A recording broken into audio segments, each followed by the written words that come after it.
Hi மக்களே, இன்னைக்கு கம்பு லட்டு எப்படி செய்யலான்னு பார்க்கலாம் வாங்க. அதுக்கு கம்பு, உடச்சக்கல்ல, ஏலக்காய் இது மூணுத்தையும் நல்லா மைய அரைச்சி பவுட்ரு பண்ணி வச்சுருக்கேன். அது கூட தேவையான அளவு வெல்லம் தண்ணி கரைச்சி நல்லா லைட்டாக கொதிக்க வச்சு அது கரைஞ்ச உடனே சேர்த்துக்கோங்க. அது நமக்கு லட்டு பிடிக்கிற பதத்துக்கு வேணும். அதுக்காக தேவையான அளவு மிக்ஸ் பண்ணிக்கோங்க வெல்லத்தை.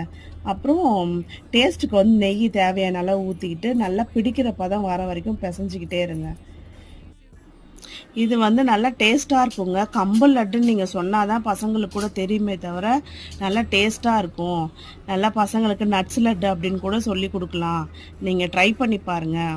லட்டு பிடிக்கிற பதம் வந்தவுடனே பிடிச்சி வச்சுக்கோங்க. இதை வந்து 3 மாதம் வரைக்கும் வச்சு சாப்பிட்லாம், கெட்டு போகாமல் நல்லாயிருக்கும். ட்ரை பண்ணி பார்த்துட்டு கமெண்ட் பண்ணுங்கள். தேங்க்யூ.